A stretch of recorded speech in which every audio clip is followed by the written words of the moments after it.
ఓం శ్రీ ఆది పరాశక్తియే నమో నమః. 108 రోజుల ఆత్మగాయత్రి సాధనపై ఆది పరాశక్తి ఇచ్చిన అనుగ్రహ భాషణం. ఓం శ్రీ ఆది పరాశక్తియే నమో నమః. ఓం శ్రీ అఖిలాండేశ్వరి లలితా త్రిపుర సుందర్యై నమో నమః. తల్లి ఆది పరాశక్తి ఇచ్చిన అద్భుత అనుగ్రహ భాషణం. అన్ని శక్తులకు మూలమై పంచకృత్యములకు మూలాధారమై శ్రీ లలితా త్రిపుర సుందరిగా అవతరించిన బిందు నాయకి అయిన ఆది పరాశక్తి అయిన నేను నా ప్రియమైన పిల్లలైన మానవులకు ప్రేమతో ఆశీస్సులను కురిపిస్తున్నాను. సత్యలోకమునకు మూలాధారముగా నిలిచి ఉన్నందున ఈ సమయంలో మూలంలో సంక్షేపించాలి అని కోరుకుంటున్నాను. నేను చతుర్బాహు సమన్విత అనే నామముతో పిలువబడుతున్నాను. అందువల్లనే చతుర్యుగములలోనూ సమాన స్థాయిలో విస్తరిస్తూ పనిచేశాను. చతుర్యుగములు అను ఒక మహాయుగము పూర్తి అయి మరొక మహాయుగము ఆరంభం కాబోతున్న ఈ సమయంలో సర్వశక్తి స్వరూపిణి అయిన నేను విస్తరించి పనిచేసినందువలన కోల్పోయిన శక్తులను మరలా ఈ విశ్వ మహాశక్తులను గ్రహించుటకై మూలంలో సంక్షేపించి తపస్సు చేస్తాను. నా తపస్సు ఆరంభమైనది. మూలము నుండి ప్రప్రథమంగా ఉద్భవించిన ఆది పరాశక్తి అయిన నేను ఆదిశక్తిగాను, ఆది లక్ష్మిగాను, ఆది సరస్వతిగాను 3 స్వతంత్ర శక్తులుగా విభజన చెందాను. అటుపై 33 కోట్ల దేవతా శక్తులుగా విభజన చెంది విస్తరించి పనిచేశాను. అనేక రూపములు ధరించి అంతటా వెలసి ఉన్న దేవాది దేవులను కూడా సృష్టించాను. దేవతలందరికీ కావలి కాచే శక్తిగా కూడా వెలసి పనిచేశాను. పుడుతూ ఉండే అసురులను అందరినీ సంహరించాను. నా శక్తులను పెంచుకుంటూ ఈ భూమండలాన్నే కాక సమస్త లోకాలను కాచి కాపాడి నిర్వహించి నా శక్తులను కురిపించాను. కానీ పెరిగి విస్తరించి ఉన్న నా శక్తి స్థితులన్నీ మూలంలో సంక్షేపించే సమయం ఆసన్నమైనది. నా విస్తరించిన రూపాన్నే శ్రీచక్రముగా మహామేరువుగా మానవాత్మలు స్వీకరిస్తూ ఉన్నారు. నేను వేర్వేరు లోకాలలో వేర్వేరు గ్రహాలలో విభిన్న రూపాలలో చలిస్తూ ఉంటాను. విభిన్నముగా పనిచేస్తూ ఉంటాను. మాతృకా వర్ణ రూపిణి అయి చరించే నేను అన్ని కదలికలకు మూలమై ఉన్నాను. అన్ని భాషలకు తల్లిని అయి ఉన్నాను. శబ్దానికి అధిపతిని నేనే. ఉష్ణశక్తికి మూలాధారము నేనే. కావున నా సంక్షేపణ అనేది సకల లోకముల కదలికలను తగ్గించివేయును. బ్రహ్మాండంలోని అణువుల కేంద్రకాలు వాటి యొక్క అగ్నిశక్తి ఒకటిగా కలిసిపోయే కాలం ఆసన్నమైనది. చిదగ్నికుండ సంభూత అయిన నేను మూలంలో ఉద్భవించిన అగ్నిగుండము అను ఉష్ణశక్తి నుండి పుట్టిన పరిపూర్ణ శక్తిని నేను. ఆదిపరాశక్తిని అయిన నేను అన్ని శక్తి స్థితులకు ఆధారాన్ని. బిందువు అను మూల అగ్ని నుండి పుట్టిన నేను మహా ఉష్ణశక్తినై కదలికల్ని పెంచాను. లెక్కలేనన్ని శక్తుల రూపాలు ధరించాను. అణువులన్నిటిలోనూ ఉన్న ఉష్ణశక్తిగా ఏర్పడ్డాను. ఈ సమయంలో అణువులన్నిటిలోనూ ఉన్న ఉష్ణశక్తి సంక్షేపిస్తూ ఉన్నది. అందువలన నా సంపూర్ణ సంక్షేపణ జరుగుతున్నది. చతుర్యుగ కాల పర్యంతము నా కదలికలకి శక్తులను కురిపించిన ఆది మూల అయస్కాంత శక్తి మరొక మహాయుగానికి అంకురార్పణ చేయుటకై పునాది వేయుటకై వేచి ఉన్నది. ఆది శివునిగా సదాశివ మూర్తిగాను సర్వేశ్వరునిగాను మూలానికి మూలంగా ప్రథమ శక్తిగాను పనిచేసే అణువుల అయస్కాంత శక్తికి ఆధారభూతమైన ఆది మహాపరమేశ్వరమూర్తి కదలిక ఆరంభమైనందున నేను మూలంలో ఒదిగిపోయి ఆది పరమేశ్వరుని కదలికలకు శక్తులను అందివ్వగలను. ఇక్కడ లలితమ్మ ఏం చెప్తున్నారంటే తాను విస్తరించి ఇన్ని యుగాలు పనిచేసింది. ఇప్పుడు శివుడు విస్తరించాలి కాబట్టి బిందువులో ఆమె ఒదిగిపోయి అక్కడి నుంచి శక్తులను అందిస్తుంది. అప్పుడు పరమేశ్వరుడు అక్కడ నుంచి ఆ బిందు స్థానంలో నుంచి తాను విస్తరిస్తూ వెలికి వస్తాడు, రూలింగ్ చేస్తారు అని చెప్తోంది అమ్మ. శక్తి స్థితుల సంక్షేపణ జరుగుతూ పోతే దానికి సమముగా సమానముగా శివుని స్థితుల కదలికలు కూడా విస్తరించగలవు. దీనిని బుద్ధి వలననో, భావన వలననో తీసుకోగలిగే సమర్థత ఉన్న మానవ ఆత్మలు శివుని శక్తుల విస్తరణ అనే తత్వాన్ని తెలుసుకొనుట చాలా కష్టము. అంటే బుద్ధితోనో, భావనలతోనో శివుని శక్తుల విస్తరణని తెలుసుకోవడం కష్టము మానవులకు అని అమ్మ చెప్తున్నారు. భావరహిత స్థితిలో లేదా అత్యంత సూక్ష్మ భావనల ద్వారానో, అత్యంత ప్రకంపనల ద్వారానో తెలుసుకునేందుకు మానవులు ప్రయత్నించాలి. అలాంటి స్థితి సిద్ధించుటకై మానవుల భౌతికమైన కదలికలు పూర్తిగా తగ్గిపోవాలి. అంటే ఏదైనా సూక్ష్మమైన కదలికలను బుద్ధి వలననో, భావనల వలననో తీసుకోగలిగే సమర్థత ఉన్న మానవులు. అంటే ఆ సమర్థత మానవులకు ఉన్నది. అయితే శివుని శక్తుల విస్తరణ అనే తత్వం ఏదైతే ఉందో మూల తత్వం, దాన్ని తెలుసుకోవటం చాలా కఠినము. అయితే భావరహిత స్థితిలో అంటే ఏ భావన లేని స్థితి అంటే అదే శివస్థితి. ఆ స్థితిలో లేదా అత్యంత సూక్ష్మ భావనల ద్వారాను లేదా అత్యంత సూక్ష్మ ప్రకంపనల ద్వారానో తెలుసుకునేందుకు ప్రయత్నమైతే చెయ్యాలి అని అమ్మ చెప్తున్నారు. ఇలా ప్రయత్నించాలంటే కూడా మనం మానవుల భౌతికమైన ఫిజికల్ యాక్టివిటీస్ పూర్తిగా తగ్గిపోవాలి అని చెప్తోంది. అందుకోసమే శ్రీ అగస్త్యుల వారు శ్రీచక్ర పూజ చేసుకోవాలి అని ఉత్తర్వు ఇచ్చారు. యుగ మార్పు పనికి ప్రధానంగా బాధ్యత తీసుకొని ఉన్న అగస్త్యుల వారు ఈ భూమి కదలికలనే మార్చి అమర్చాలి అని మానవ ఆత్మలను ఎంచుకొని కార్యనిర్వహణ చేస్తూ ఉన్నారు. అనేక మంది అగస్త్యులు ఈ ప్రపంచమంతా పరుచుకొని శక్తి సంక్షేపణకు, శివుని శక్తుల విస్తరణకు కావలసిన పనులను చేస్తూ వస్తున్నారు. యుగ మార్పు అనే పని ఈ భూగ్రహం పైన మాత్రమే జరగటం లేదు. ఈ విశ్వంలోని అనేక భాగాలలో జరుగుతూ ఉండే కార్యం అది. కోటి కల్ప యుగములుగా ఈ విశ్వం నడుస్తూ ఉన్నది. అయితే ఈ భూగ్రహం 108 మహాయుగముల కాలం అనగా 108 చతుర్యుగములను పూర్తి చేసుకొనబోతున్నది. పాంచజన్యం అనే శంఖము కోట్ల కొలది శంఖువులలో ఒకటిగా ఎలా అయితే వికసిస్తున్నదో అదే విధముగా కోట్ల కొలది మహాయుగములలో ఒక ఉన్నతమైన అంగముగా మరొక అష్టోత్తర శతయుగం అనగా 108 మహాయుగములు అనేది పుష్పించనున్నది. అంటే ఎన్నో కోట్ల కోట్ల యుగాలు జరిగిపోయినాయి. 108, 108గా అలా లెక్క వేసుకోగలిగితే ఇప్పుడు ఒక 108 అనే పార్ట్ ఈ భూమి మీద పూర్తయిపోయింది. 108 మహాయుగములు. ఒక మహాయుగంలో 4 యుగాలుంటాయి. చతుర్యుగాలుంటాయి. ఆ 4 యుగాలు పూర్తయితే దాన్ని ఒక మహాయుగం అంటాము. అలాంటి 108 ప్రస్తుతానికి ఒక పార్ట్ చెప్తున్నదమ్మ. అది పూర్తయింది. నెక్స్ట్ మహాయుగములు 108 మహాయుగముల కాలం ఒక పీరియడ్ అనేది మళ్ళా స్టార్ట్ అవుతున్నది. మరొక అష్టోత్తర శతయుగం అనేది పుష్పించనున్నది. కాబట్టి ఏర్పడబోయే మహోన్నత అష్టోత్తర శత మహాయుగం అను దాని ప్రప్రథమ శక్తులు ఉత్తమమైనవిగా ఉండాలి. ఆ కారణాన అగస్త్య మహర్షి అన్ని శక్తులను ఒకటిగా చేర్చి ఒక రాజమాణిక్య శక్తి అనే దానిని ప్రతిష్ఠించేందుకై ప్రయత్నిస్తున్నారు. దీని గురించి వివరంగా ఏం చెప్పలేదు. 108 మహాయుగములు గడిచి మరొక 108 మహాయుగములు ఆరంభం కానున్నవి. వానిలో మొదటి మహాయుగానికి పునాది వేయబడుతున్నది.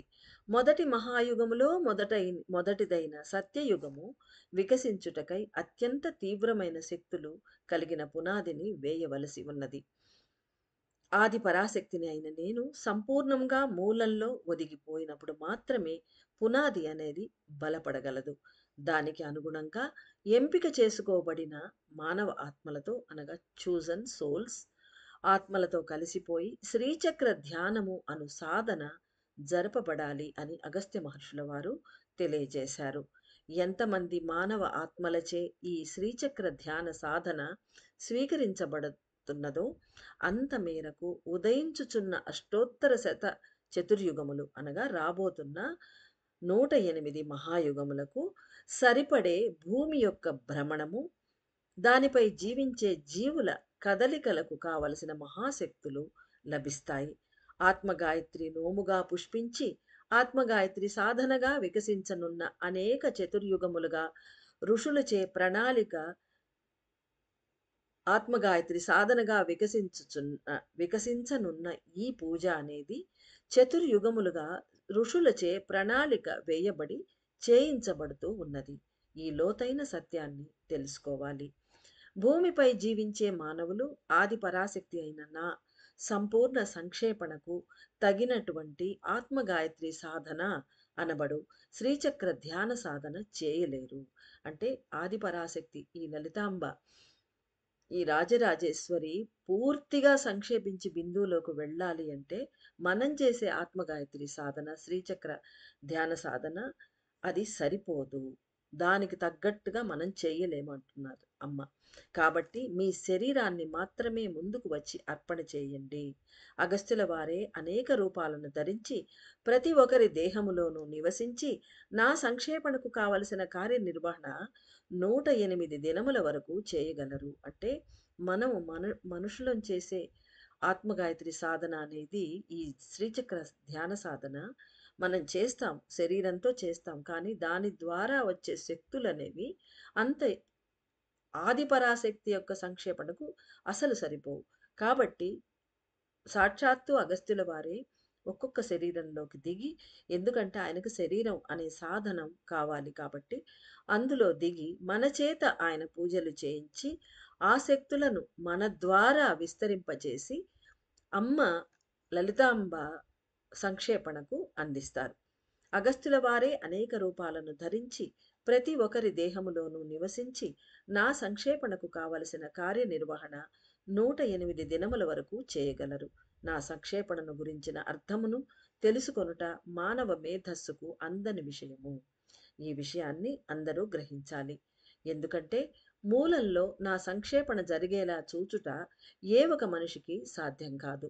అనేకులు దేవాది దేవులు దేవతలు త్రిమూర్తులైన బ్రహ్మ విష్ణు శివులు ఆత్మగాయత్రి సాధన అనబడు ఈ అపూర్వమైన సాధనా పద్ధతిని స్వీకరించుచున్న మానవుల దేహముతోనూ ప్రాణముతోనూ ఆత్మతోనూ పూర్తిగా కలిసిపోయి పనిచేయగలరు.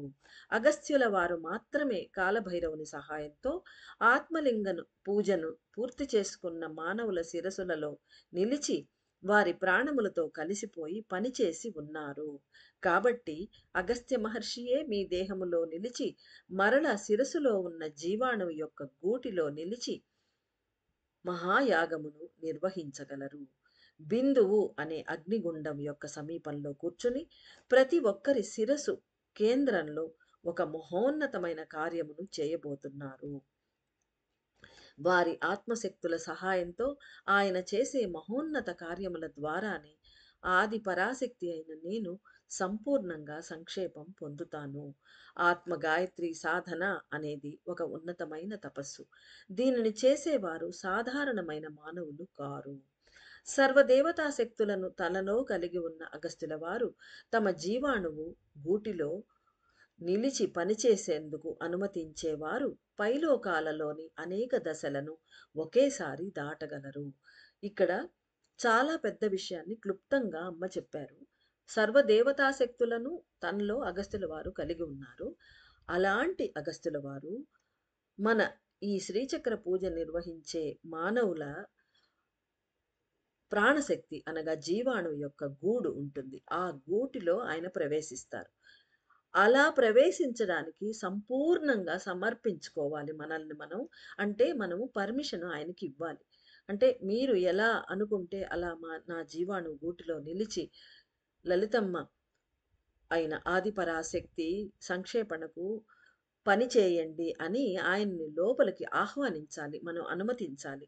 అలా చేసి ఈ పూజ నిర్వహించిన వాళ్లకు పైలోకాలలో అనేక స్టెప్స్‌లో ఒక్కొక్క మన దశలుంటాయి. పైకి పైకి ఇంకా ఉచ్చమైన స్థితుల్లోకి వెళ్ళడానికి ఆ దశలన్నిటినీ ఒకేసారి దాటగలరు అంటున్నారు.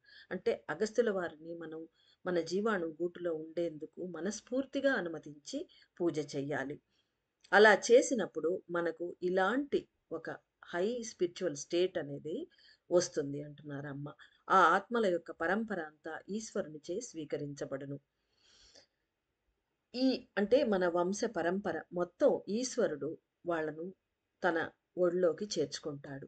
ఈ సమయంలో శ్రీచక్ర పూజా పద్ధతి అనేది మహోన్నతమైన శక్తి సంక్షేపణతోనూ, మహోన్నతమైన శివుని శక్తుల విస్తరణతోనూ ముడిపడి ఉన్నది. అంటే ఈ శ్రీచక్ర పూజ చేసినప్పుడు మన ద్వారా అగస్త్యుల వారు చేసినప్పుడు శక్తి సంక్షేపణ జరుగుతుంది. అంటే శక్తి ఆది పరాశక్తి వెళ్ళి బిందువులో ఒదిగిపోతుంది, సంక్షేపిస్తుంది. అదే సమయంలో శివుడు తన ఫుల్ శక్తులతో విస్తరించి బయటకు కూడా వస్తారనమాట. కాబట్టి మనం చేసే ఈ శ్రీచక్ర పూజా పద్ధతి అనేది ఈ 2 మహా ఉన్నతమైన కార్యములతోటి ముడిపడి ఉన్నది అంటున్నారు. అంటే మనకు ఎలాంటి పెద్ద బాధ్యత ఇచ్చారు, మనం ఎంత అదృష్టవంతులం అనేది మనం అర్థం చేసుకోవాలి. కాబట్టి తమ దేహాలను అర్పించి దైవ సంకల్పము స్వీకరించే పరంపరలో పుట్టే ప్రతి ఒక్క ఆత్మయు దైవాంశను పొందగలరు. సులభముగా ముక్తిని పొందగలరు. ఆత్మగాయత్రి సాధన రూపంలో చేసే శ్రీచక్ర పూజలు ఆది దీపాలు సంపూర్ణంగా క్రియాశీలత చెందేందుకు దోహదపడగలవు. అనగా ఈ శ్రీచక్ర పూజల వలన ఆది దీపాలు ఏదైతే ఉన్నవో అవన్నీ పూర్తిగా పనిచేయడం ఆరంభించగలవు. క్రియాశీలత చెందేందుకు అవి సహాయపడతాయి అని చెప్తున్నారు. ఒక శ్రీచక్రము ద్వారానే అనేక శక్తులు సంక్షేపించును. అధిక సంఖ్యలో శ్రీచక్ర పూజలు జరిగినప్పుడు కోట్ల కొలది ఉన్నత శక్తులు సంక్షేపించగలవు. శ్రీచక్రములోని కేంద్ర బిందువులో అన్ని శక్తులు సంక్షేపించి మీ లింగములో నెలకొల్పబడును. అటు పిమ్మట అన్ని మానవ ఆత్మల నుండి ఆది శక్తులు ఆది దీపము యొక్క ఆధారములో ఉండే మేరువుకు తరలించబడగలరు.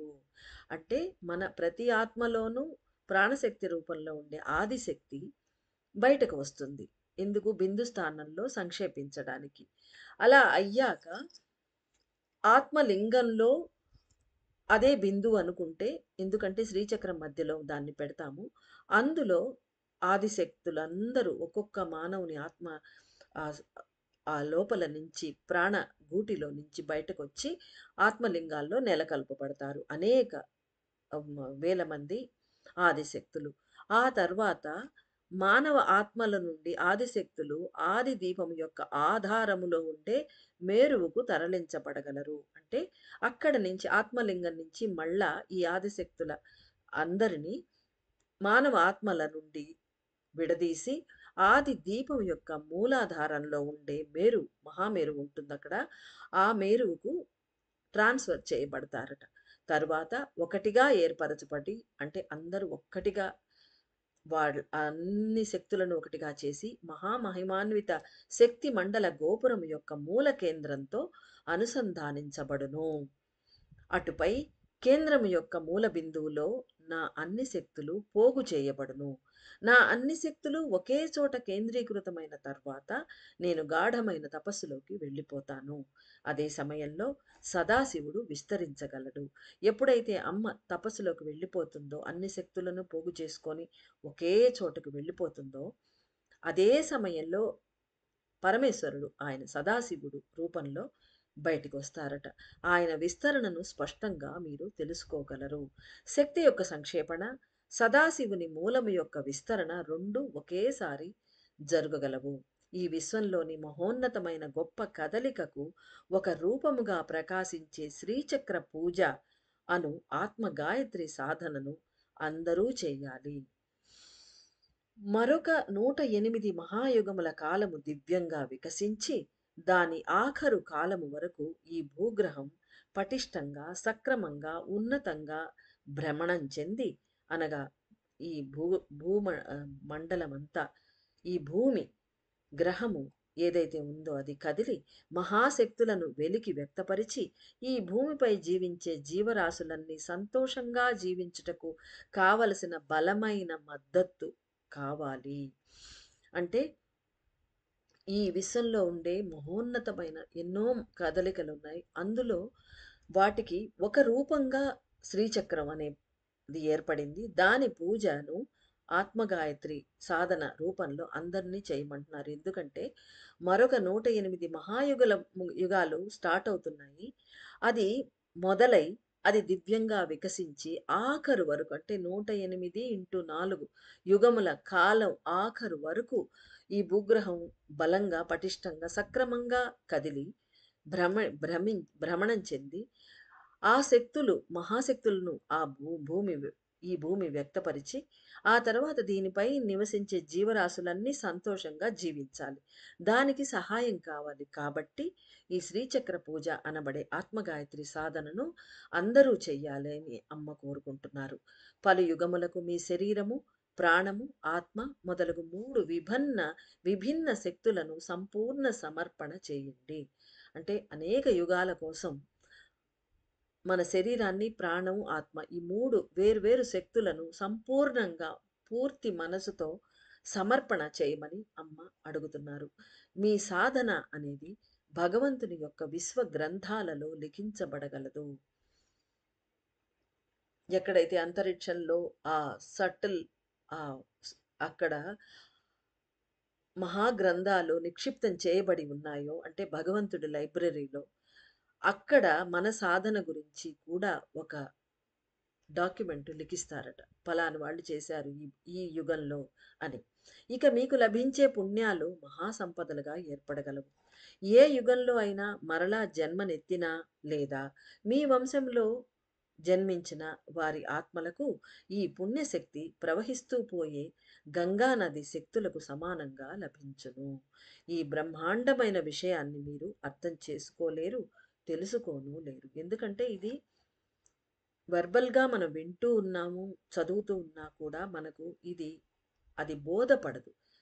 ఓహో! అనుకుంటాం కానీ దాని పూర్తి తత్వాన్ని మనం అర్థం చేసుకోలేం. ఇంత ఎలా జరుగుతుంది అనే విషయం మనకు అర్థం కాదు. మనకు తెలిసింది గురువు ఎలా చెప్పారో ఆ విధంగా శ్రీచక్ర పూజ 108 రోజులు ఆత్మను అర్పించి, సమర్పణం చేసుకొని పూర్తిగా మనసుతోటి భక్తి భావంతో మనం చేసుకోవాలి. అదొక్కటి మనం చేయగలిగేది.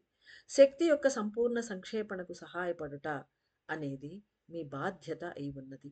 దీని వలన అజ్ఞాన స్థితిలో ఉన్నప్పటికీ శివుని శక్తులు విస్తరించుటయే దానికి లభించే అంతిమ ఫలము అని మీరు తెలుసుకొనగలరు. అంటే శివుని శక్తులు బయటకు వస్తాయి. అదే మనకు లభించే మనకేం అర్థం కాకుండా అజ్ఞాన స్థితిలో ఉన్నా కూడా శివుని శక్తులు వన్స్ విస్తరించాయి అంటే అదే మనకు లభించే ఫలం. పూజించే మానవుల శిరస్సులో ఉండే జీవాణువు యొక్క గూడు కరుగును. బిందువు అనే మూలము యొక్క అగ్ని నుండియే పరమస్వరూపమైన శివుని శక్తులు వికసించి విస్తరణ చెందును. అగస్త్య మహర్షి అందరి శిరసులలోనూ అమరి అగ్నిగుండములో నిలిచి పనిచేయగలరు. అన్ని దేవతా శక్తులు మహర్షికి తమ శక్తులను ప్రసాదిస్తారు. పూజించే మానవ ఆత్మలు వికసించనారంభించును. మీ ఇళ్లలో దేవతాశక్తులను దేవతాశక్తుల, దైవముల మరియు ఋషుల కదలికలను కూడా అనుభూతి చెందగలరు. అంటే ఈ 108 రోజులు మనం తపస్సులాగా మనం ఈ పూజ చేసినప్పుడు మన ఇంట్లో దేవతలు తిరగడాలు, ఎవరో ఋషుల కదలికలు, దైవములు తిరుగుతున్నట్టుగా మనం అనుభూతి ఫీల్ చేస్తాము అని అమ్మ చెప్తున్నారు. నా పరిపూర్ణమైన ఆశీస్సులు పొందగలరు. మీ ప్రాణము వికసించును, నాలో ఐక్యం చెందును. ఈ బ్రహ్మాండమైన ఘటనలను స్వీకరించి మీరందరూ తపస్సు చేసినట్లుగా భావిస్తూ ఈ 108 దినముల పర్యంతము లోతుగా భక్తిగా పూజించండి. ఆది పరాశక్తి అయిన నా సంక్షేపణ స్థితియు, ఆది పరమేశ్వరుని విస్తరణ స్థితియు మీ చేతులకు అనుగ్రహించబడి ఉన్నది. అంటే మీ చేతుల్లో పెట్టాడు అగస్త్య మహర్షి. ఈ విస్తరణ, ఆదిపరాశక్తి సంక్షేపణ స్థితి అంటే మన శక్తులతో కాదు, కానీ మన శరీరాలను ఇస్తున్నాం. మనం ఒక క్రియని చేస్తూ ఉన్నాం, ఒక కర్మని చేస్తూ ఉన్నాం. కాబట్టి మన చేతుల్లో ఈ పనంతా పెట్టారు అని అమ్మ మనతో చెప్తోంది. కాబట్టి మీ పుణ్య స్థితిని మీరంతా తెలుసుకొని స్వీకరించంటే ఎలాంటి పుణ్యాన్ని మనం సంపాదించుకుంటున్నామో, మనం ఎలాంటి స్థితిలో ఉండకపోతే మనకు ఆ బాధ్యత అప్పగిస్తారు. సాక్షాత్తు ఆదిపరాశక్తి సంక్షేపించడం, శక్తినిచ్చి శివుని శక్తులను బయటికి రంపించడం ఇవన్నీ ఇది సాధారణమైన విషయం కాదు. మన బుద్ధికి అందే విషయమైతే కాదు. కానీ ఎంత పుణ్యం మనం చేసుకోకున్నా కనీసం అదైనా మనం గ్రహించి స్వీకరించండి అంటున్నారమ్మ. రాబో కాలంలో శ్రీచక్ర పూజలు ఎవరు చేసుకున్నా కూడా దేవీల సంక్షేపణయే ఘటించును. అంటే దేవీ శక్తులు, స్త్రీ దేవతల శక్తుల సంక్షేపణే జరుగుతుంది. అంటే ఇంకా ఏదో కోరికలతో చేసుకున్నా కూడా ఎక్కడ శ్రీచక్ర పూజ జరిగినా ఈ భూమండలంపై దేవి అమ్మల సంక్షేపణే జరుగుతుంది అంటున్నదమ్మ. ఈ భూలోకంలోని అన్ని శ్రీచక్రాలు, మహామేరువులు ప్రత్యామ్నాయ చర్యలను అనగా వేరు విధములైన పనులను చేపట్టును. అంటే ఇంతకుముందు వేరే వేరే ఫలితం ఆశించి సంకల్పాలు చేసుకొని చేసేవాళ్ళు. ఇప్పుడు ఏమీ లేదు. ఒకటే. అమ్మ చెప్తున్న ఈ ఏది జరగాలో ఆ ఘటనలే జరుగుతాయి. కాబట్టి అవి వేరే పనులను చేపట్టును. అన్ని శక్తులకు మూలమైన ఆది దీపానికి తరలించబడి ఈ విశ్వాన్ని చేరుకొను. ఇదే అన్నమాట. వేరే పని అంటే ఈ శక్తులన్నీ సంక్షేపణ చెందుతాయి. ఈ పూజల వలన ఎక్కడ శ్రీచక్ర పూజ జరిగినా మొదట మనమందరం చేస్తాము. ఆ తర్వాత శ్రీచక్రాలు ఎవరు పూజించినా, ఎక్కడ పూజించినా ఆ శక్తుల సంక్షేపణే జరుగుతుంది. శివుని శక్తుల విస్తరణే జరుగుతుంది. ఆ తర్వాత ఆ శక్తులన్నీ ఆది దీపానికి, అక్కడ నుంచి శక్తి మండలాలకు తరలించబడి, అక్కడ నుంచి విశ్వాన్ని చేరుకుంటాయి అంటున్నారమ్మ. ఉన్నతమైన ఈ పనులను గ్రహించి ప్రవర్తించండి. ఆది పరాశక్తి యొక్క కరుణాపూరిత ఆశీస్సులు.